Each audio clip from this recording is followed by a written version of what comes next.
Assalamualaikum warahmatullahi wabarakatuh. Perkenalkan, nama saya Mutia Zahranur Afifah dengan NPM S1J022016 dari Prodi Agroekoteknologi Fakultas Pertanian Universitas Bengkulu. Di sini saya akan menjelaskan tugas yang diberikan oleh Ibu Swatu Nurjana, yaitu tentang Project Method Morfologi 2023, dengan nama spesies Rosa sp atau mawar dan nama familia Rosaceae. Yang pertama yaitu ada morfologi akar.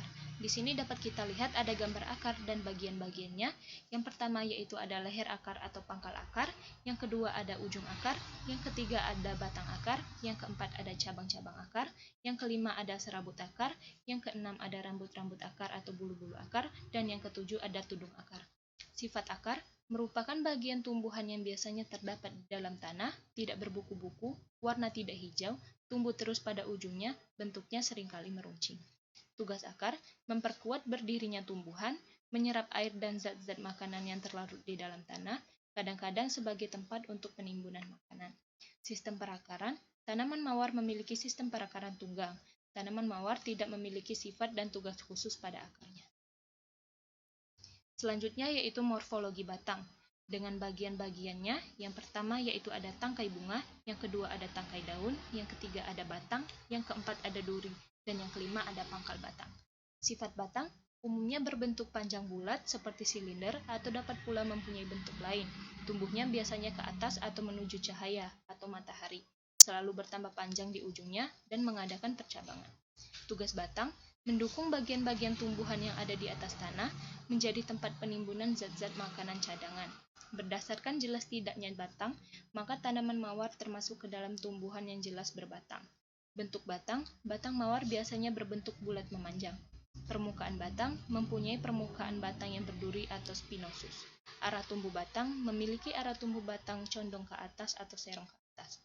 Umur tanaman merupakan tumbuhan menahun atau tumbuhan keras, yaitu biasa disebut juga dengan perennial. Yang selanjutnya yaitu ada percabangan batang. Mawar mempunyai percabangan simpodial atau batang pokok sukar ditemukan. Sifat cabang, mawar memiliki sifat cabang sirum pendek atau virgula. Arah tumbuh cabang memiliki arah tumbuh cabang condong ke atas atau patens. Yang selanjutnya yaitu ada morfologi daun. Dengan bagian-bagiannya, yang pertama ada tangkai daun atau petiolus, yang kedua ada helaian daun atau lamina, dan yang ketiga ada daun penumpu atau stipula. Susunan daun mempunyai daun yang tidak lengkap karena hanya terdiri atas tangkai dan helaian saja. Upi daun, mawar tidak memiliki upi daun. Tangkai daun berbentuk pipih dan menebal pada pangkalnya. Helaian daun merupakan bagian daun yang terpenting dan lekas menarik perhatian. Bangun daun memiliki bangun daun jorong atau ovalis. Ujung daun memiliki ujung daun runcing atau acutus. Pangkal daun tumpul atau obtusus. Pertulangan daun menyirip dan terletak tersebar. Tepi daun memiliki tepi daun dengan toleh merdeka, yaitu bergerigi atau seratus. Daging daun seperti kertas atau papiraceus atau cartaceus. Warna daun yaitu berwarna hijau, bisa hijau muda ataupun hijau tua.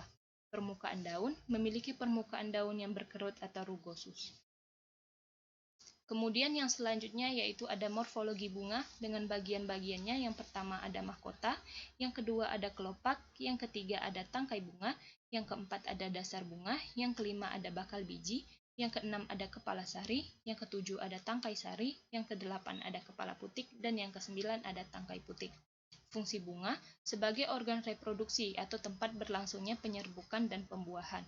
Mawar termasuk ke dalam bunga lengkap karena memiliki keempat organ bunga, yaitu kelopak, mahkota, benang sari, dan juga putik. Bunga mawar termasuk bunga sempurna karena memiliki benang sari dan putik. Mawar termasuk bunga tunggal karena dalam satu tangkai hanya mendukung satu bunga. Mawar adalah tumbuhan berumah satu karena mempunyai bunga jantan dan bunga betina pada satu individu atau satu batang tumbuhan. Letak periantium di bunga mawar yaitu menutupi atau membungkus bagian luar pada receptaculum. Mawar memiliki dasar bunga yang berbentuk guci. Kelopak berfungsi sebagai pelindung bunga, terutama waktu bunga masih kuncup. Mahkota berfungsi sebagai alat yang mempunyai daya penarik atau melindungi alat-alat persarian sebelum persarian dapat berlangsung. Benang sari terdiri atas ruang sari, penghubung ruang sari, dan tangkai ruang sari. Kedudukan kepala sarinya yaitu tegak. Kepala putik terdiri dari kepala putik, tangkai putik, dan juga bakal biji. Penyerbukan bunga mawar dapat dilakukan dengan cara penyerbukan entomofili atau bisa juga dengan bantuan manusia, yaitu menggunakan perkawinan silang. Perantara penyerbukannya dibantu oleh perantara serangga ataupun manusia. Pembuahan pada bunga mawar yaitu pembuahan ganda. Yang selanjutnya yaitu ada morfologi buah. Dengan bagian-bagiannya, yang pertama ada tangkai buah dan kulit buah. Golongan buah, buah dari bunga mawar termasuk ke dalam buah sejati ganda atau buah kurung ganda. Bagian bunga yang ikut tumbuh bersama buah yaitu dasar bunga dan bakal biji. Buah dalam kondisi terbelah dan bagiannya ini bisa kita lihat dengan bagian-bagiannya yaitu eksokarpium, mesokarpium, dan juga endokarpium. Selanjutnya yaitu ada morfologi biji. Dengan bagiannya, yang pertama ada radikula, yang kedua ada kulit biji, yang ketiga ada kotiledon, yang keempat ada plumula, yang kelima ada epikotil, yang keenam ada hipokotil. Biji mawar termasuk biji tertutup, yaitu bijinya terbungkus atau dilindungi oleh daging buah atau berada dalam bakal buah. Oleh sebab itu, biasanya kulit bijinya terdiri atas dua lapisan, yaitu testa dan juga tegmen.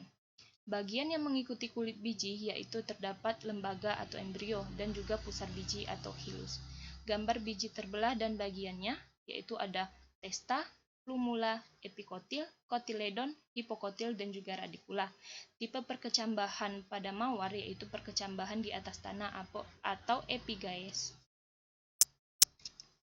Selanjutnya yaitu morfologi organa metamorfa dan aksesoria. Bunga mawar tidak memiliki organa metamorfa, tetapi memiliki organa aksesoria. Organa aksesoria pada bunga mawar yaitu duri tempel atau aculus, adalah duri yang mudah ditanggalkan dari alat yang mendukungnya. Fungsi duri mawar adalah sebagai alat perlindungan atau pertahanan diri dari pemangsa ataupun predator. Dan yang terakhir yaitu ada pemanfaatan atau kegunaannya. Yang pertama itu bisa sebagai obat jerawat alami, yang kedua bisa melembabkan kulit wajah, yang ketiga mencerahkan warna bibir, yang keempat mengatasi peradangan pada kulit, yang kelima menghambat penuaan dini, yang keenam baik untuk sistem pencernaan, yang ketujuh meredakan sakit kepala, yang kedelapan menurunkan berat badan, yang kesembilan meningkatkan sistem imun, dan yang kesepuluh yaitu menyehatkan mata. Mungkin itu saja presentasi dari saya. Jika ada salah kata saya mohon maaf. Saya akhiri, wabillahi taufiq wal hidayah. Wassalamualaikum warahmatullahi wabarakatuh.